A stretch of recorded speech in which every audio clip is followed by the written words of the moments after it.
अस्सलामुअलैकुम। Programme night addition में हम आपको खुशामदीद कहते हैं। नाज़रीन, मुल्क की सबसे बड़ी अदालत सुप्रीम कोर्ट ऑफ पाकिस्तान से 2 रोज़ में 2 बड़े इस्तीफ़ों ने सबको हैरान करके रख दिया।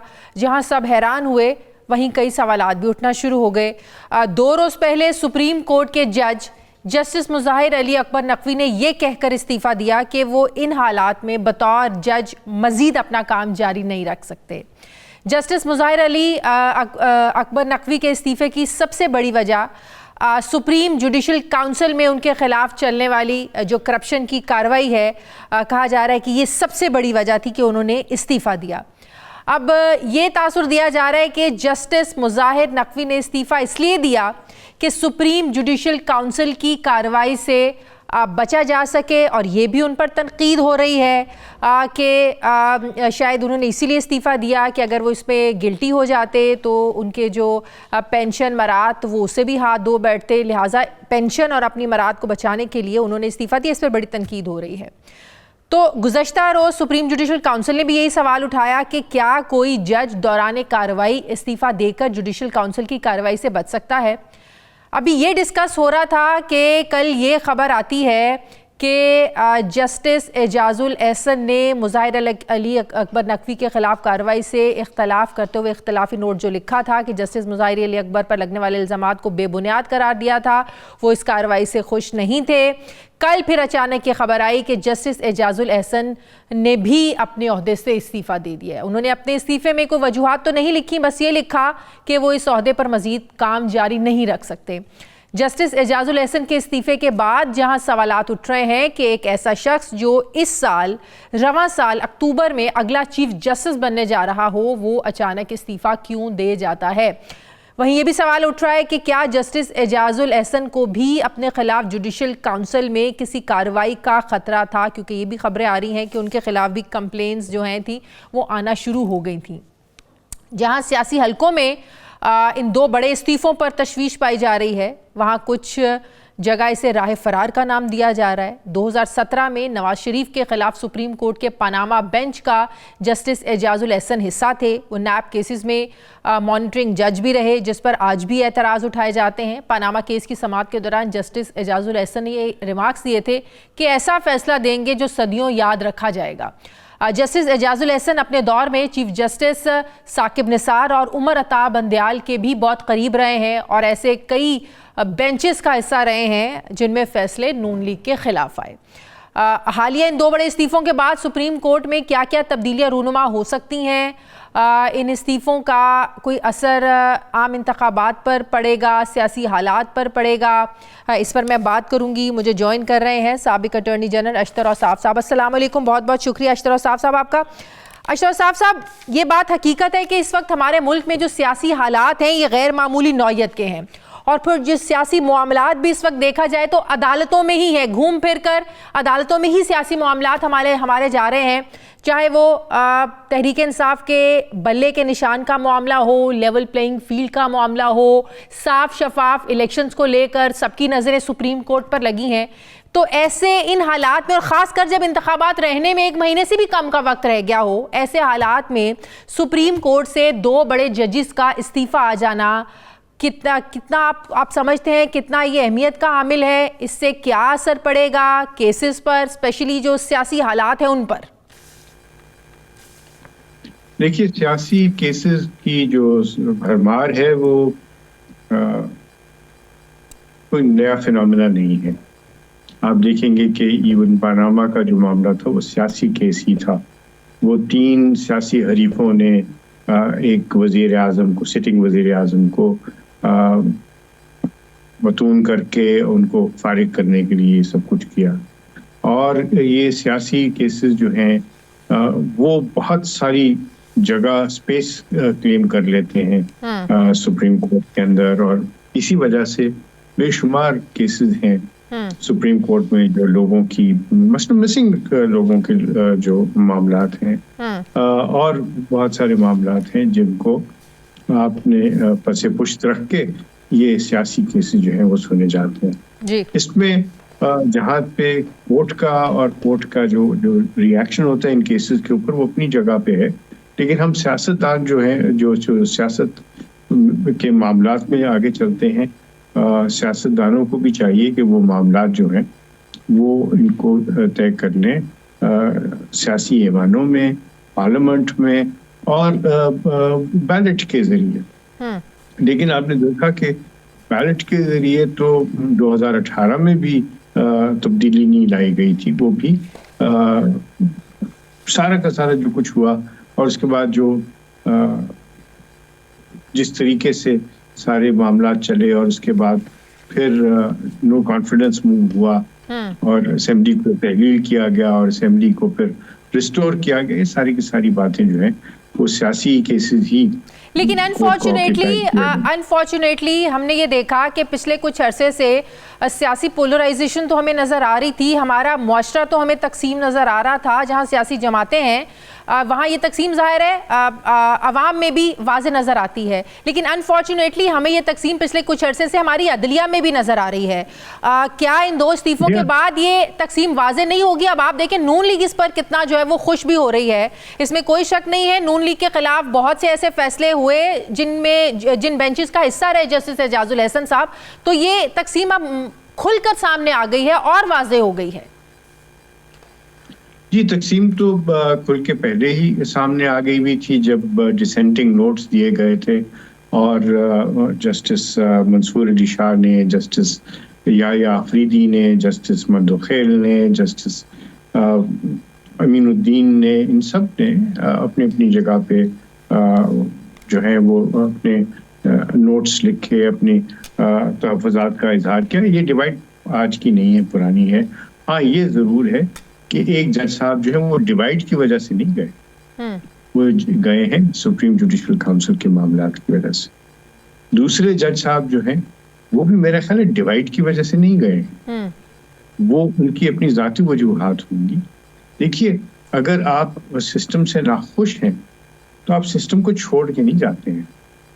ख़ास तौर पे जब चीफ जस्टिस जो है वो आपको ना माजूल कर सकते हैं, ना आपकी ट्रांसफर कर सकते हैं, ना आपकी तनख्वाह में कमी ला सकते हैं, वो तो आपको कुछ भी नहीं कर सकते। वन ऑफ द 17 जजेस, उनके 2 वोट भी नहीं होते। ये इन हालात में जो तरीकाकार है वो तो ये है कि आप अपने कलम से लिखते हैं, आप अपने जजमेंट्स के जरिए बोलते हैं और आप जो उसके अंदर डिफेक्ट्स हैं उनको हाईलाइट करते हैं। खास तौर पर इस वजह से क्योंकि आपको इतना तजुर्बा है एज ए जज of the high court, chief justice of the high court and also जज ऑफ द सुप्रीम कोर्ट, और जो उनके लिखने की जो ताकत और कुव्वत है और जो सोच और ये सारी सिलसिले हैं, इसके जरिए इन चीज़ों को आप ठीक करने की कोशिश करते हैं।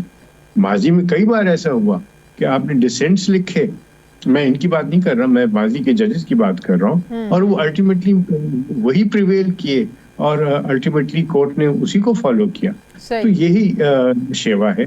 हाँ, ये जरूर है कि जग हंसाई हमारी जरूर हो रही, बिल्कुल, और हमारे जो हम उस लैडर पे बहुत नीचे हैं, जो जिसके जो आपका मयार है परखने का कि जस्टिस सिस्टम का, तो उसको हमें ठीक करने की जरूरत है, बजाय इसके कि हम सिर्फ क्रिटिसिज्म की तरफ जाएं और उंगलियां उठाएं। हम क्यों नहीं, और मैं समझता हूँ पार्लियामेंट ने बहुत अच्छा किया कि पार्लियामेंट ने वो प्रैक्टिस एंड प्रोसीजर का कानून बनाया, और उससे भी अच्छी बात यह है कि सुप्रीम कोर्ट ने उसको एंडोर्स किया और कहा कि गैर आईनी नहीं है, और वाकई गैर आईनी नहीं है। अब पार्लियामेंट के ऊपर और भी ज्यादा बोझ है कि इन सब चीजों को जब वो देख रहे हैं तो आने वाले दिनों में सबसे पहले जस्टिस सिस्टम की इम्प्रूवमेंट की बात करें, तो पार्लियामेंट ही फिर इस मसले को देखे कि अगर कोई जज मुस्ताफी हो जाता है या किसी पर इल्जाम होते हैं, तो बजाय इसके कि वो इन इल्जामात का जवाब देके सबसे पहले अपने आप को क्लियर करे, मासूम साबित करे, और साथ ही उसको तनख्वाहें भी मिलती रहें। ये जो सारा मामला है कि आप मुस्ताफी हो जाएं, अपने मरात भी लेते रहें, आप पर इल्जाम भी हों, तो ये मामलात को क्लियर करने की जरूरत है। एब्सोल्युटली। अब देखिए, ये अगर किसी को तासुर भी है कि सुप्रीम जुडिशल काउंसिल में अगर कार्रवाई और आप इस्तीफा दे दें तो आप बरी जिम्मा हो जाते हैं, नहीं, बरी जिम्मा आप बेशक आपके खिलाफ जो तहकीकात हैं सुप्रीम जुडिशल काउंसिल में तो बेशक रुक जाएंगी, हाँ। लेकिन दूसरे इदारे हैं, नैब का इदारा है, इनकम टैक्स का इदारा है, FBI है, और ऐसे इदारे हैं जो आपकी तहकीकात और छानबीन कर सकते हैं। ना कोई साबिक जज, ना कोई साबिक जनरल इन मामलात में इस्तीफा दे करके अपनी जान नहीं छुड़ा सकते। अगर करप्शन के इल्जामात हैं तो वो आगे चलेंगे, भले सुप्रीम तो जुडिशल काउंसिल में नहीं चल एक और सकते। कंफ्यूजन है, क्योंकि बहुत से कानूनी माहिरीन ये बात कर रहे हैं और समझते हैं कि अगर कोई जज मुस्ताफी हो जाए तो सुप्रीम जुडिशल काउंसिल में उसके खिलाफ कार्रवाई करने की कोई गुंजाइश नहीं है। क्या ये बात दुरुस्त है? ये बात बिल्कुल दुरुस्त है, लेकिन इसका ये मतलब नहीं है कि वो कोई और इदारा उनके मुतालिक तहकीकात नहीं कर सकता। ये बिल्कुल गलत। अगर ये बात दुरुस्त है तो जस्टिस मुज़ाहिर अली अकबर नकवी साहब के इस्तीफे के बाद सुप्रीम जुडिशल काउंसिल ने तो उनके खिलाफ कार्रवाई जारी रखने का फैसला किया। मेरा ये ख्याल है कि वो जब इस मामले को गौर ख्वास से देखेंगे तो उनको शायद ये आ जाए कि ये मामला जो है सुप्रीम जुडिशल काउंसिल का वो हाजिर सर्विस के लिए है, क्योंकि उनके पास इख्तियार क्या है? उनके पास इख्तियार है कि वो सदर मुमलिकत को ये कह सके कि इन साहब को आप जो है ओहदे पे बरकरार न रहने दें। उनके पास कोई इख्तियार नहीं है कि वो ये कह सकें कि ये मामला जो है ये नैब देखेगा, ये एंटी करप्शन देखेगा, नहीं। उनके पास एक लिमिटेड सा स्कोप है और जो उनकी तहकीकात होती हैं वो हाजिर सर्विस के लिए। लेकिन मैं फिर से कहूँगा, इसका ये हरगिज मतलब नहीं है कि जो जज इस्तीफा दे देगा उसको जो है वो बरी जिम्मा हो गया है। अगर तहकीकात के जरिए उनको करप्शन के इल्जामात उनके ऊपर आ जाते हैं, ना सिर्फ प्रॉपर्टी कॉन्फिस्केट हो जाएगी बल्कि उनको जो पेंशन भी नहीं मिलेगी, और खुदा न खास्ता ऐसी बात हो तो फिर और बहुत सारी सजाएं हैं, और वो सजाएं ताजीबी सजाएं। और अगर सुप्रीम जुडिशल काउंसिल किसी जज को निकाले तो उसके खिलाफ क्या क्रिमिनल प्रोसीडिंग हो सकती है? फिर 100% हो सकती हैं। वो है ओहदे से हाथ धोने की बात, लेकिन उसके मतलब ये हरगिज नहीं है कि अगर उन्होंने सुप्रीम जुडिशल काउंसिल ने उनको कहा है कि इनको निकाल बाहर करें तो वो क्रिमिनली प्रोसिक्यूट नहीं हो सकते। बिल्कुल हो सकते हैं, वो दोनों चीजें पैरेलल भी चल सकती हैं, इकट्ठी भी चल सकती हैं। बिल्कुल सही।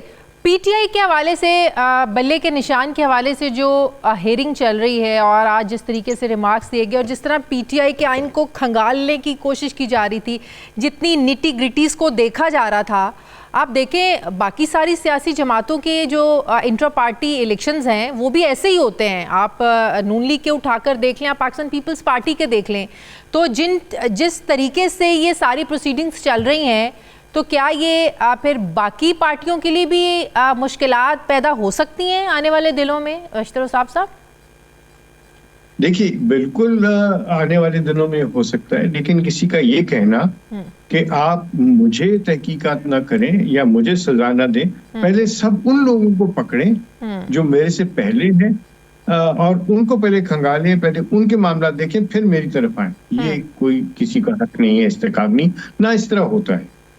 चूंकि मामला इलेक्शन कमीशन के पास गया और ये आज का थोड़ी गया हुआ है, ये तो आप देखिए, ये तकरीबन 4 साल से इस तरह सिलसिला है।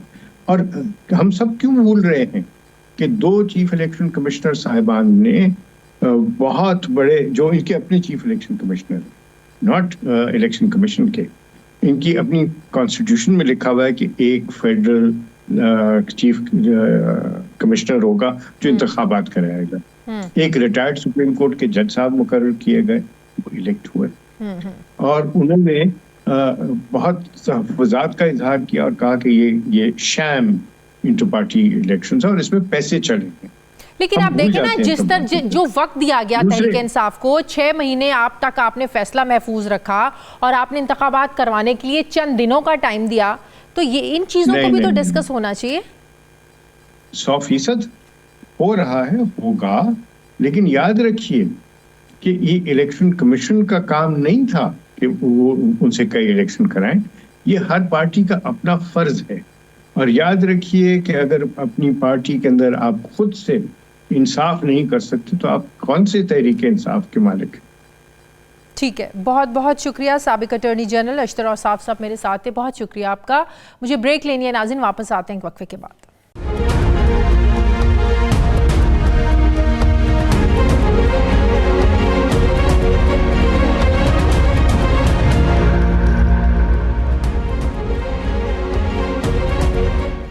ब्रेक के बाद एक बार फिर से आपको खुशामदीद कहते हैं नाजरीन। इलेक्शन से पहले सीट एडजस्टमेंट और टिकटों की तकसीम ही मुस्लिम लीग नून के लिए एक इम्तिहान बन गई है।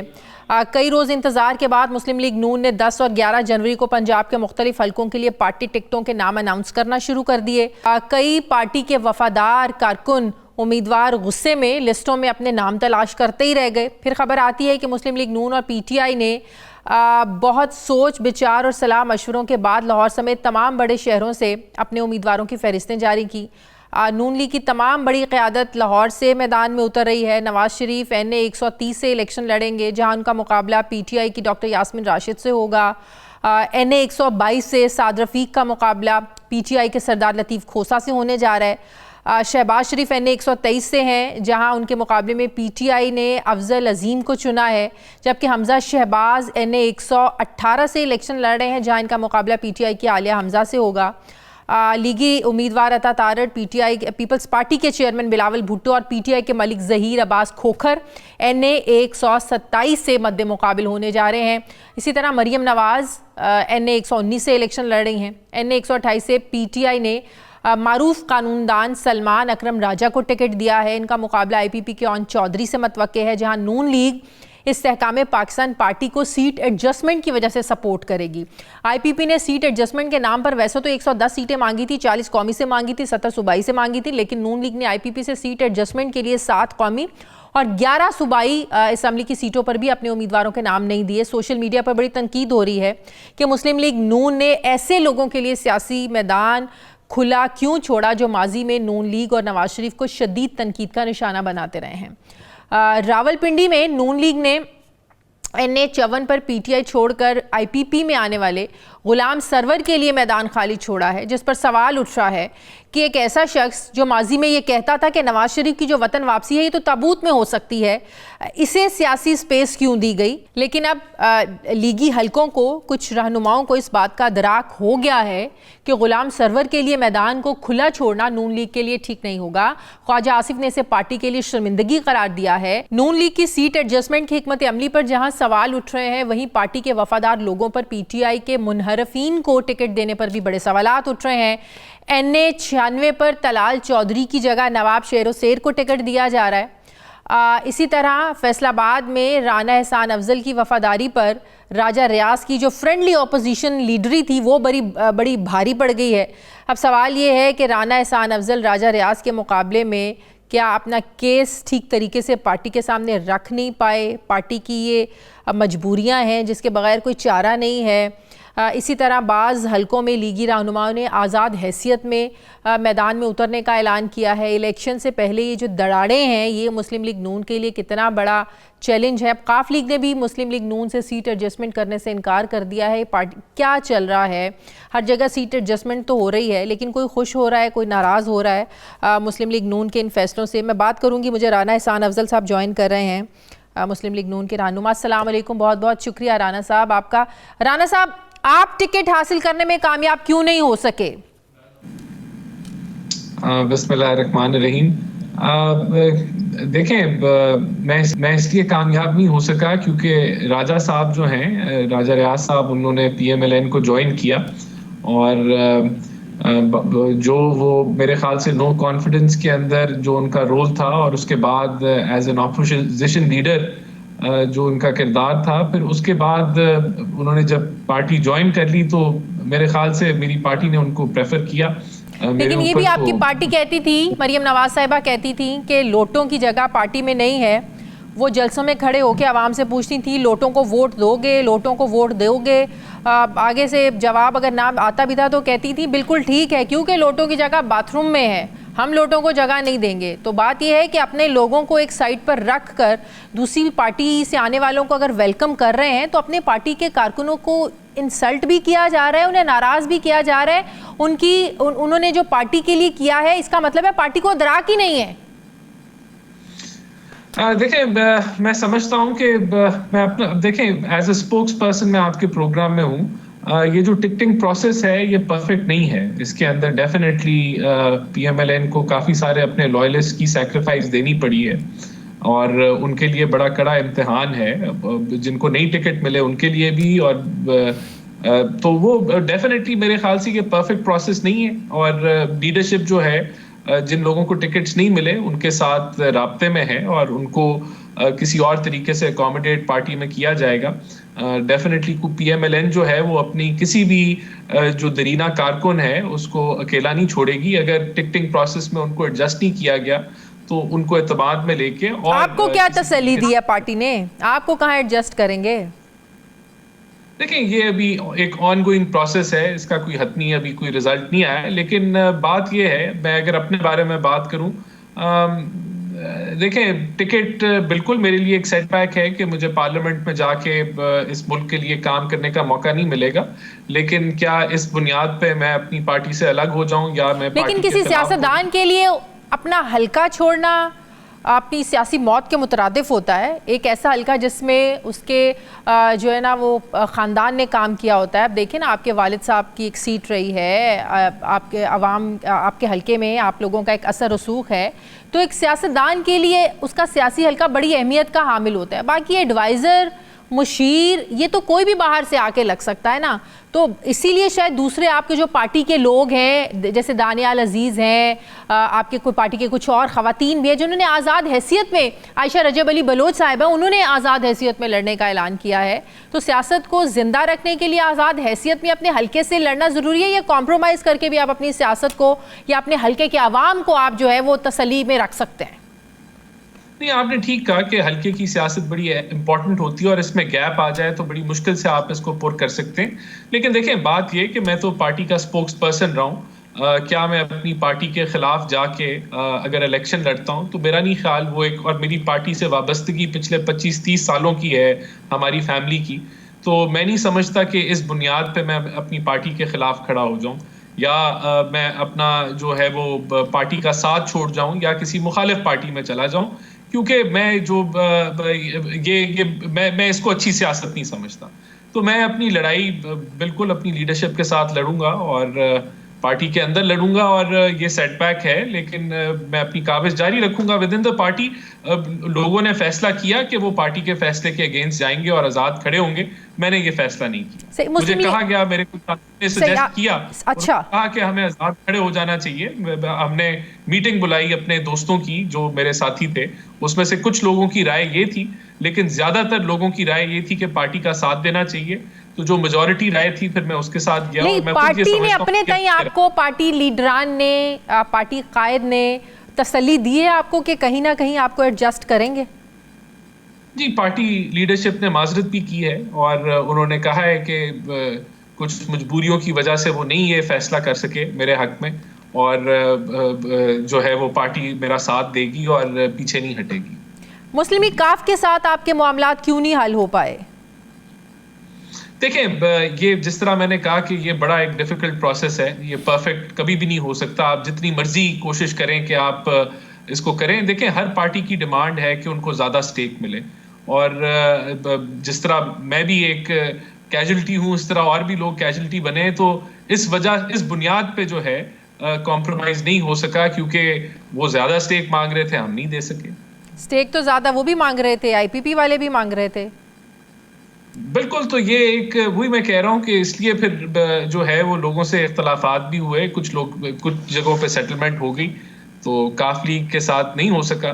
तो अगर पीटीआई को बल्ले का निशान मिल जाता है, पीटीआई ने भी अपने उम्मीदवारों की जो फहरिस्तें हैं वो जारी कर दी हैं, टिकट्स दे दिए हैं, तो कितना मुश्किल होगा? कोई टफ टाइम आप समझते हैं कि स्पेशली पंजाब में, लाहौर में आप लोगों को मिलेगा टफ टाइम? देखिए, पीएमएलएन का ये उनको बल्ले का निशान मिले ना मिले, पीएमएलएन एक अच्छी लीड के साथ, मेजॉरिटी के साथ इस इलेक्शन को विन करेगी इंशाल्लाह ताला, अवाम के वोटों के साथ। ये अदालत का फैसला है, सुप्रीम कोर्ट इस पे फैसला करेगी कि बल्ले का निशान मिलना चाहिए या नहीं मिलना चाहिए। हमारा ये जरूर मौकफ है कि अगर किसी ने कानून कायदे को तोड़ा है तो उसको सजा मिलनी चाहिए, उसको रिलीफ नहीं मिलना चाहिए उसको, और अगर नहीं तोड़ा तो बिल्कुल, तो ये एक मेरिट के ऊपर फैसला होना चाहिए। अगर कायदे कानून को तोड़ा है उन्होंने तो फिर वो बिल्कुल कोई उनको रियायत नहीं मिलनी। मंशूर कब मंजर आम पर लेकर आ रहे हैं, कब आवाम के सामने मंशूर ला रहे हैं आप? 15 तारीख को मंशूर जो है वो लॉन्च हो जाएगा। बहुत बहुत शुक्रिया। राना एहसान अफजल साहब मेरे साथ थे, मुस्लिम लीग नून के रहनुमा। मुझे ब्रेक लेनी है नाज़रीन, वापस आते हैं वक्फे के बाद।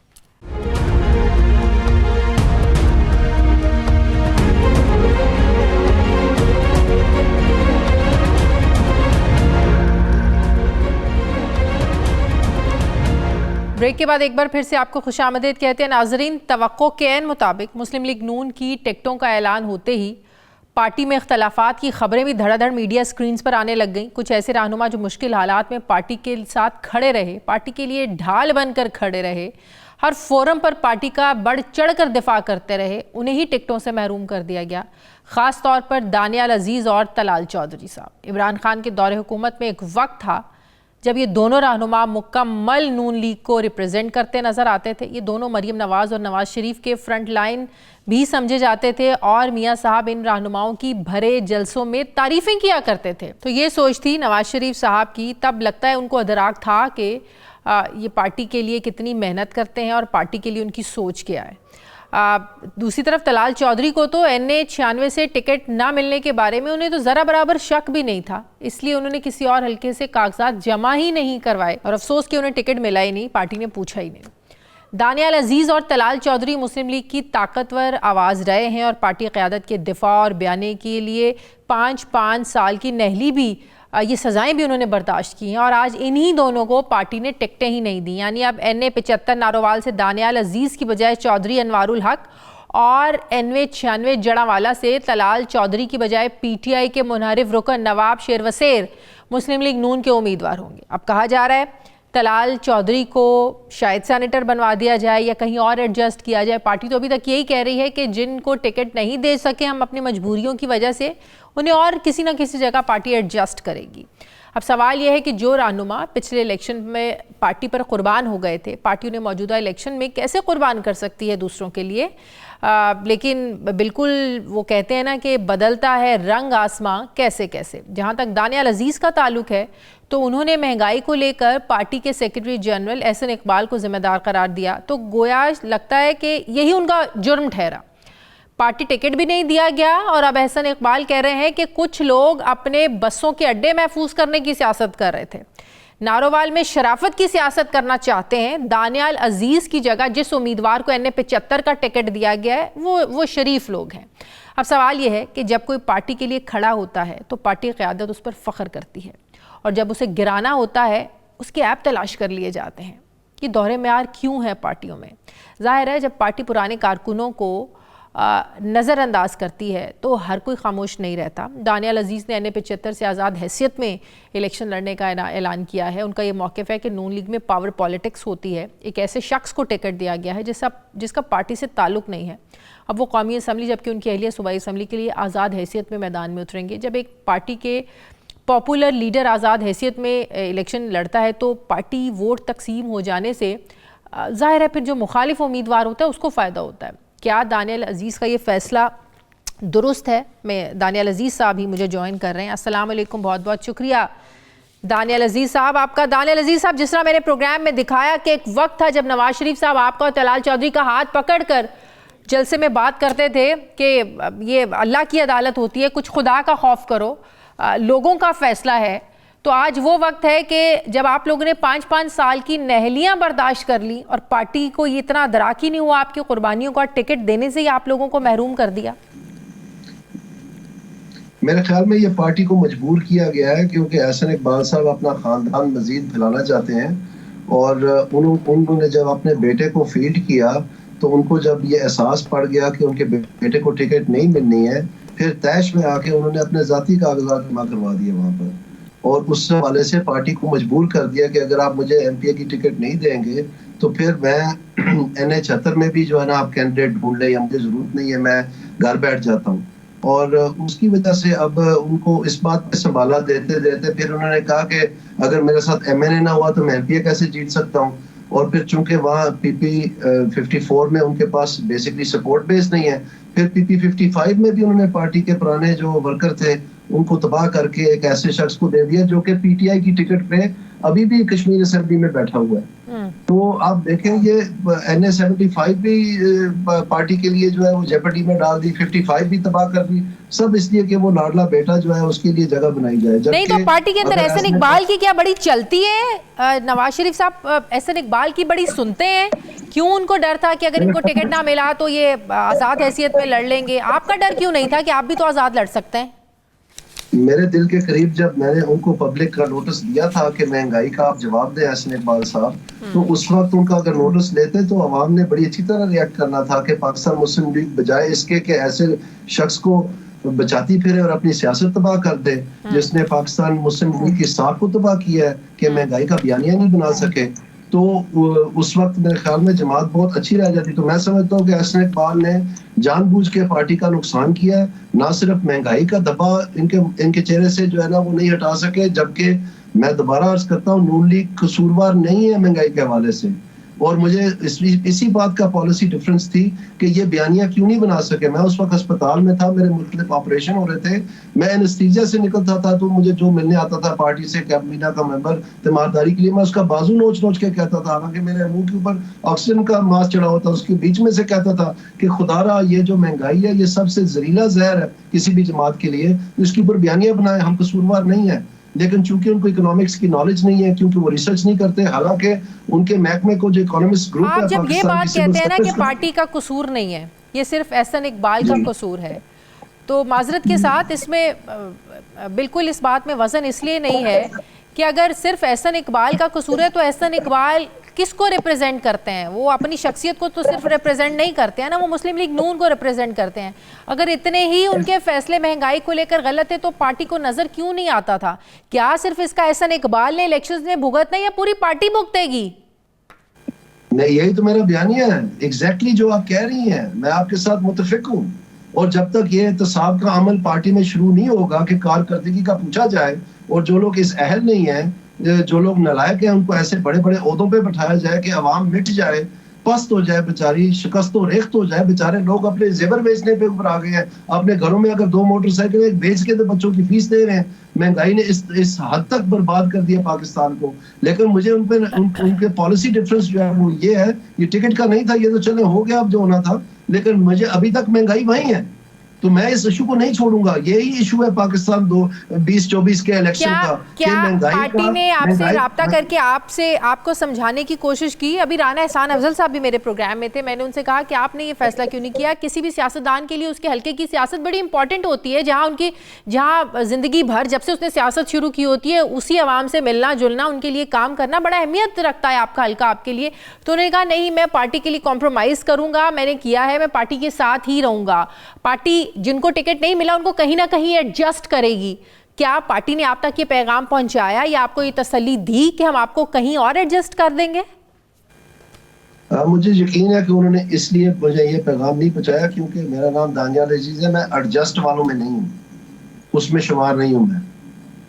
सही, ये तो पार्टी ने अपने लोगों के साथ किया ही, अपने लोगों को तो नाराज किया, सिर्फ दूसरों के लिए आपको तो खैर टिकट ना देने की वजह एहसन इकबाल आप बता रहे हैं कि उनके साथ जो इख्तलाफात जो बयानबाजी चली, लेकिन जिन लोगों को दूसरी पार्टी के लोगों के लिए नज़रअंदाज किया उनके बारे में क्या ख्याल है? वो लोग जो नवाज शरीफ के खिलाफ एक सख्त बयानिया बनाते थे, अब गुलाम सरवर खान साहब देख लें जिसमें पार्टी के अपने अंदर इख्तलाफ है कि इनको टिकट नहीं देना चाहिए था, जिनकी नवाज शरीफ के बारे में ये सोचती कि वो वापस ऐसे नहीं आएंगे, शायद ताबूत में वो वापस आए।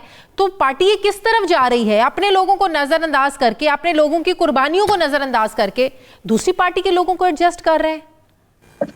ये तो पार्टी के अपने फैसले हैं जी, मेरे केस में ऐसा नहीं है। और मैं थोड़ा सा सिर्फ रिकॉर्ड की दुरुस्ती के लिए अर्ज करना चाहता हूँ कि जब मुझे शो का नोटिस इशू हुआ, जो आप कह रही हैं कि बात मानने में नहीं आ रही, मैंने उसका तफसीली जवाब जमा करवाया था पार्टी में, और पार्टी ने उसके बाद मुझे बुला करके तो ये नेगोशिएशन करवाने की कोशिश की एहसन इकबाल साहब के साथ, और मैंने उस वक्त भी महंगाई का इशू उठाया, लेकिन इन्होंने फिर ये जिद पकड़ ली कि ठीक है फिर मैं NA-76 से भी दस्तबरदार हो जाता हूं, तो आप नारोवाल के फैसले बाकी भी कर लें। तो इस मजबूरी के तहत आके ये हुआ है, लेकिन मुझे ये कोई इस चीज का मतलब इतना ज्यादा इशू नहीं है। मेरा मेन इशू महंगाई है, उसका तो अभी तक जवाब नहीं मिला, वो जवाब देना पड़ना है। तो क्या आप दानियाल अजीज ने मुस्लिम लीग नून को टाटा बाय बाय बोल दिया है, या अभी आज़ाद हैसियत में आप जो इलेक्शन लड़ रहे हैं अगर जीत जाते हैं, क्योंकि जाहिर है जो आज़ाद लड़ता है अब और आज़ाद उम्मीदवार जब जीतता है तो जाहिर है जो इक़्तिदार में पार्टी होती है उसी के साथ जाता है, उसी में शामिल होता है। क्या अभी ये इतना स्पेस है आपकी सियासत के अंदर कि आप नून लीग में वापस जाएं जीतने के बाद? मुझे इस बात की कोई तशवीश नहीं है जो आप कह रही हैं। मैं फिर से अर्ज करता हूँ, मेरा इशू महंगाई है, महंगाई का रोकथाम है। अगर इनके पास कोई ऐसा फॉर्मूला है तो वो काइंडली अवाम को बताएं। वो बात ठीक है, जाहिर है उनको मंशूर आएगा, वो बताएंगे। बिल्कुल आप सही कह रहे हैं, अवाम का इस वक्त इशू महंगाई है। क्या दानियाल अजीज ने टाटा बाय बाय बोल दिया है नून लीग को? मैं आपसे यही अर्ज कर रहा हूँ कि माजी में अगर आप देखें तो तमाम जमातों में जो रिकॉर्ड बताता है कि मुस्लिम लीग नून की 3 मुख्तलिफ हुकूमतों के दौरान पाकिस्तान की तारीखी महंगाई की कमी थी। तो ये जो 16 महीने गुजरे हैं, मुझे नाराजगी या पॉलिसी डिफरेंस पार्टी के साथ ये है, उन शख्सियात के साथ सिर्फ जिन्होंने पार्टी को इसका इतना नुकसान पहुंचने दिया कि वो बयानिया बता ही नहीं सके कि मुस्लिम लीग नून इसकी कसूरवार नहीं है। अगर दानियाल अजीज आजाद हैसियत में इलेक्शन जीत जाता है तो क्या नून लीग में वापसी के कोई चांसेस हैं, या अपनी सीट नून लीग को आप दे देंगे, शामिल हो जाएंगे? और अगर नून लीग इक़्तिदार में चली जाती है, अगर अल्लाह करे पाकिस्तान और शकरगढ़ की अवाम, जफरवाल की अवाम मुझे इलेक्ट करती है, तो उस वक्त मैं तलाश करूंगा कि महंगाई की रोकथाम के लिए कहाँ सबसे बेहतर प्रोस्पेक्ट है, और मुझे आप उन सफ़ों में देखेंगे। अच्छा, आपके नज़दीक ये क्राइटेरिया नहीं होगा कि कौन सी पार्टी इक़्तिदार में आई है, आपने इक़्तिदार वाली पार्टी के साथ जाना है, चाहे वो नून लीग है, पीपल्स पार्टी है, तहरीक इंसाफ है, आप ऐसा नहीं देखेंगे? अभी भी लोग मुझे ये पूछते थे जब मैंने पहले ये इशू उठाया, जिसकी वजह से आज कुछ लोग कहते हैं ये सारा कुछ हुआ है मेरे साथ, कि आपको अगर नुकसान हो गया तो क्या हुआ। तो मैंने कहा अगर महंगाई की बात में 100 दानियाल भी ज़ाया हो जाए तो ये कबूल है। बात यह है कि लोग पाकिस्तान में कितने करोड़ अवाम तबाह हो गए हैं, आपको अंदाजा ही नहीं है। लोगों का जीना जो हराम हो गया, कैसे वो जिंदगी गुजार रहे हैं। तो ये कोई छोटा इशू नहीं है। तो हल्के क्या, मेरी बात सुनिए, आज़ाद हैसियत में आप इलेक्शन अब ज़ाहिर लड़ने जा रहे हैं, हल्के में जब जाते हैं तो अवाम आपसे पूछते नहीं है कि आप जो हमें कह रहे हैं महंगाई का जो बात कर रहे हैं, महंगाई खत्म होनी चाहिए, ये होना चाहिए, भाई आपके पास तो कोई पार्टी नहीं है, आप बताएं आप किसके पास जाएंगे, किस पार्टी का बयानिया आपको पसंद है, आप हमारे जो मसाइल हैं हल्के के अवाम के, आप कैसे हल करेंगे? अवाम तो पूछते होंगे ना। मैं आपको बताना चाहता हूँ सबसे पहले कि महंगाई की जिम्मेदार जो अदारा है पाकिस्तान में, वो स्टेट बैंक ऑफ पाकिस्तान है। और जो 2 साल पहले तरमीम हुई थी पाकिस्तान स्टेट बैंक के एक्ट में, उसमें ये लिखा गया है कि state bank of Pakistan independent कर दिया गया है, लेकिन इसकी अकाउंटेबिलिटी, ये लफ्ज है, accountability is to the parliament of Pakistan, meaning national assembly. और उसके लिए वो साल में 4 रिपोर्टें वहां पर भेजते हैं जिनके ऊपर उनकी जवाबदेही है, और उनका सिर्फ एक फंक्शन है कि आपने महंगाई की स्टेबिलिटी रखनी है, यानी कीमतें कम रखनी है। तो जब ये लावा फटा और ये सब कुछ हुआ तो नेशनल असेंबली में कौन था जिसने आवाज बुलंद की जब ये रिपोर्टें शाया कर रहे थे? वहां पर कोई नहीं था ना। तो अब दानियाल अजीज होगा, और मैं देखूंगा कैसे सारे नहीं मानते ये बात, क्योंकि मुझे तो पता है। मैं देखिए, हवाओं का रुख इस वक्त मुस्लिम लीग नून की तरफ है। आप देखें जिस तरह हर मसले से मुस्लिम लीग नून क्लियर हो रही है, नवाज शरीफ साहब क्लियर हुए, तो आपको नहीं लगता जो आपके मुकाबले में आप खड़े हुए हैं नून लीग ने, जिनको टिकट दिया है, लोग उनको वोट देंगे? आपको लोग क्यों वोट देंगे?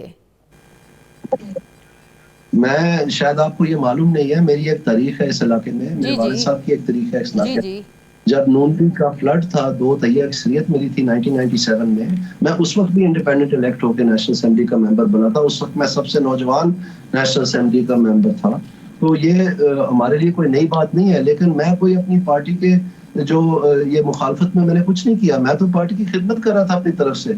और ये मैं आने वाले दिनों में प्रेस कॉन्फ्रेंस के जरिए बाकायदा एक लम्हा जिसमें पीटीआई ने ये महंगाई की जिम्मेदार है जो, ताकि अवाम को वोट डालते हुए ये पता चले, क्योंकि हमारे जो लोग इसके जिम्मेदार थे मेरी जमात के, कभी पीटीआई जिम्मेदार है, कभी एहसन इकबाल जिम्मेदार है। मैं आपको ये कह रहा हूँ, आप अब मेरी बात समझने की कोशिश करें। मेरा जो पॉलिसी डिफरेंस था अपनी पार्टी के साथ, उन ओहदेदारों के साथ जो जिम्मेदार थे ये बयानिया बनाने के लिए और इसका प्रचार करने के लिए, उस वक्त मैंने मरियम औरंगजेब का भी नाम लिया, आज भी मैं उसी बात पे कायम हूँ। ये बच्चे की जुबान भी होना चाहिए था कि ये महंगाई इमरान खान और पीटीआई ने की है, लेकिन इनको नॉलेज बेस ही नहीं है। बयानिया ये कहाँ से बनाते, ये प्रोफेशनल ही नहीं है, इनको इकोनॉमिक्स का पता ही नहीं है। ठीक है, बहुत बहुत इनकी नलायकी की वजह से सारी जमात को सजा भुगतनी पड़ रही है। ठीक है, बहुत बहुत शुक्रिया। दानियल अजीज साहब मेरे साथ थे। मुझे ब्रेक लेनी है नाज़रीन, वापस आते हैं एक वक्फे के बाद।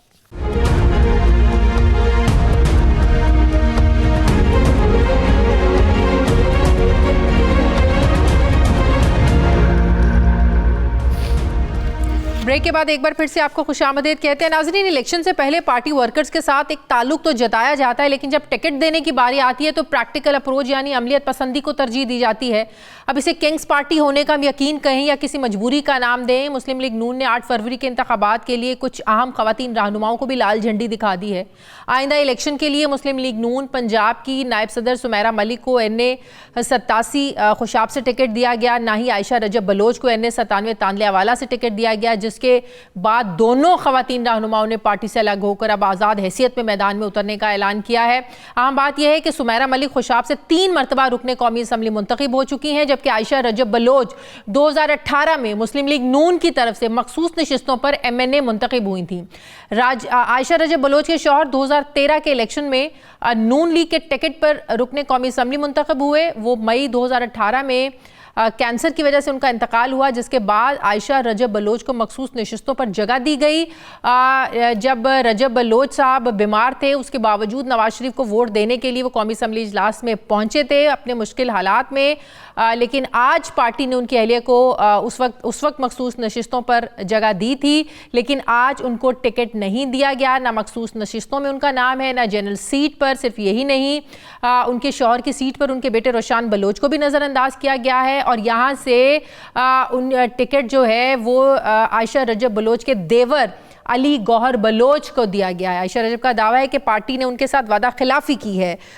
कब वादा किया था उनके साथ आयशा रजब बलोच साहब के साथ पार्टी लीडरशिप ने, जो वो कह रही हैं कि वादा खिलाफी की है, उन्हीं से बात करते हैं। अस्सलाम वालेकुम, बहुत बहुत शुक्रिया आयशा साहिबा आपका। आयशा साहिबा, आप कह रही हैं पार्टी ने खिलाफ वर्जी की है, क्या आपको ये यकीन दहानी करवाई गई थी कि अगले इलेक्शंस में, जनरल इलेक्शंस में आपको पार्टी टिकट देगी? बिस्मिल्लाहिर्रहमानिर्रहीम। जी, सबसे पहले तो मैं आपका शुक्रिया अदा करती हूँ कि आपने मुझे अपने शो में बुलाया। जी, सबसे पहले तो जी मैं ये कहना चाहूँगी कि जो लोग पार्टी के मुश्किल टाइम में पार्टी के साथ खड़े रहे, सबसे पहले तो जी पार्टी ने उन्हीं को नज़रअंदाज कर दी। वो जो 84 मेंबर्स थे जो पिछले ये जो टेन्योर में जी पार्टी के साथ खड़े रहे, आज उनमें से काफ़ी लोगों को टिकट नहीं दिया गया। और मेरे साथ तो जी पिछला जो इलेक्शन में मुझे रिजर्व सीट इसी वादे पे दी गई थी कि अगला इलेक्शन की टिकट आपको मिलेगी, जो आपका हक बनता है। लेकिन इस दफा जी मेरी इद्दत थी जी, और उस इद्दत की वजह से मुझे रिजर्व सीट दी गई। और जब फिर उसके अलावा जी मेरा बेटा गया था लंदन, मियाँ साहब को मिल के आया था मई में, और वहाँ मियाँ साहब ने मेरे बेटे के साथ वादा किया था कि जिस बाप की आप औलाद हो, ये उनके अल्फाज थे कि जिस बाप की आप औलाद हो, जो आप लोग चाहोगे पार्टी आपको वो दे। अच्छा। और जी जब इंटरव्यू का टाइम था, मैं गई वहाँ पे, और मुझे इतना यकीन था मियाँ साहब के ऊपर कि मियाँ साहब हमें कभी भी रजब अली की फैमिली को पीछे नहीं करेंगे। और उस यकीन के साथ मैंने वहाँ पे जी यही बोला कि मियाँ साहब जो आप फैसला करेंगे मुझे कबूल होगा। लेकिन जब जी पार्टी टिकट का ये देके मुझे नहीं किया गया कि आपका सर्वे नहीं अच्छा। मैं काफी जी ट्विटर पे देख रही थी, लोग बहुत ज्यादा ये लिख रहे थे जी उनके देवर अली गौर का सर्वे अच्छा है। अच्छा, आपका इंटरव्यू हुआ था और उस इंटरव्यू में आपको ये उम्मीद थी कि आपको टिकट मिल जाएगा? मुझे जी वो मियाँ साहब की जो लंदन में मेरे बेटे को जो एक बोला था उन्होंने, अच्छा। और एक जब वो हमारे घर आए थे रजब के इंतकाल के टाइम, तब मियाँ साहब के सामने और मरियम नवाज साहिबा, मेरे देवर, मेरी सास जो रजब अली की वालदा हैं, इन सब के मौजूदगी में ये फैसला हुआ था कि अगला इलेक्शन हमारे घर से होगा। ये सब जी वहाँ पे मौजूद थे और ये मीडिया पे भी आया था, रिकॉर्ड पे है ये सब कुछ। तो अब तो आपके अपने घर में ही ये एक डिवीजन हो गई है, अली गौहर बलोच को उन्होंने टिकट दे दिया है। आपको क्या लगता है, क्या सोच के दिया है? कि उनको ये था कि आप खातून हैं, हमारे मुआशरे में अनफॉर्चुनेटली ख़वातीन को पीछे ही ऐसे मौक़ों पर रखा जाता है, हालांकि हिस्ट्री बताती है कि ख़वातीन ने बहुत अहम किरदार अदा किया है सियासत में। तो क्या ये वजह थी, उनको लगता था कि अली गौहर बलोच सीट निकालने में कामयाब हो जाएंगे, आपके मुकाबले में वो मजबूत उनको कैंडिडेट लगे? जी मुझे बताया गया था कि जी पार्टी का जो टिल्ट है वो उस साइड पे है, कि वो समझते हैं कि वो स्ट्रांग है, उनका सर्वे अच्छा आया है। लेकिन जी मैं आपको बता रही हूँ कि मेरे और मेरे बेटे ने यहाँ पे, आपको पता है जो अभी बाई इलेक्शन था 2018 का, उसमें भी जो अली गौर बलोच ने जी जो सीट निकाली थी वो रजब अली के नाम पे निकाली थी। तब भी वोट बैंक रजब अली का था और मेरा बेटा साथ कैंपेन की, और जहाँ जहाँ पे जिन जिन लोगों ने जी पीटीआई की हमायत का ऐलान किया हुआ था, वहाँ वहाँ मेरा बेटा गया और उन्होंने दोबारा जी मेरे देवर के हमायत का ऐलान तो किया। अब आप समझते नहीं है कि अवाम तो कंफ्यूज है, या क्लैरिटी है कि रजब अली के नाम पर रजब अली की बीवी को वोट देना है जो आज़ाद हैसियत में खड़ी हुई है, या रजब अली के भाई को देना है जिसे पार्टी ने टिकट दिया है? अवाम क्या सोच रही है हल्के की? जी आवाम में जी इस टाइम आज भी मैं हल्के में हूँ जी, यहाँ पे यही सूरत हाल है कि वो लोग जो लोग हल्के के लोग हैं वो इस चीज़ पे हैं कि पार्टी ने ज्यादती की है रजब अली बलोच के साथ, कि जो वफा पार्टी के साथ रजब अली बलोच ने निभाई और पार्टी की तरफ से ज्यादती की गई है इनके साथ। क्योंकि मैंने और मेरे बेटे ने जी हल्के में बहुत मेहनत की है। सबसे पहले जी मेन तो रजब अली का नाम है, उनकी मेहनत थी। उसके बाद अली गौर साहब ने जरूर सीट निकाली, लेकिन वो उसमें रजब अली का वोट बैंक था और वो रजब अली का वोट बैंक आज भी मौजूद है और वो हमारे साथ है। तो वही तो पहले अली गौर बलोच को मिला था जी, वही जी मैं वही बता रही, वो मेरे बेटे ने साथ जी कैंपेन की थी और जल्द से पूरी कैंपेन जी उसने चलाई थी। और तब इन्होंने मेरे बेटे को रजब अली। अब अगर आजाद हैसियत में आप जीत जाती हैं, क्या अपनी सीट पार्टी को देंगी, उस नून लीग में वापस आप चली जाएंगी, या नाराजगी खत्म हो जाएगी, क्या करेंगी, या आप देखेंगी कि किसके पास जाना है, किस पार्टी में शामिल होना है? शाजी साहब, अभी मैंने तो अभी भी बहुत राब्ता करने की कोशिश की थी पार्टी में लीडरशिप से, कि पार्टी मेरे लिए कोई बेहतर फैसला करती या रजब अली बलोच को माइनस ना किया जाता फैमिली को। लेकिन जी पार्टी की तरफ से मेरा राब्ता नहीं हो सका, उनकी साइड से उन्होंने मुझे नहीं बुलाया। एक बार जी बुलाया गया था पिछले दिनों में, लेकिन तब भी मुझे यही कहा गया कि आप अली गौर का साथ दें। और मुझे अफसोस था कि इंटरव्यू में भी, जब इंटरव्यू हो रहे थे तब भी जी अली गौर की बात की गई, रजब अली का नाम नहीं लिया गया। तो मुझे वो भी था अफसोस। मैंने गई थी जी मैं मिलने शहबाज साहब से, तो वहाँ पे मैंने उनको जिक्र भी किया था कि मुझे इस चीज़ का अफसोस है कि आपने पार्टी में वापस जाने का सोच सकती हैं अगर आप जीती हैं, या बस अल्लाह हाफिज पार्टी को? अभी तो जी मैं आज़ाद है कॉन्टेस्ट करने जा रही हूँ और अल्लाह ताला ने जी कामयाबी दी तो ये अल्लाह ताला बेहतर करेगा, उस टाइम फैसला करेंगे। ठीक है, बहुत बहुत शुक्रिया आयशा रजब बलोच साहिबा मेरे साथ ही, बहुत शुक्रिया आपका। प्रोग्राम का वक्त खत्म हो गया नाज़रीन, फीडबैक दें, अपना ख्याल रखें, मुझे इजाज़त दें, अल्लाह हाफिज़।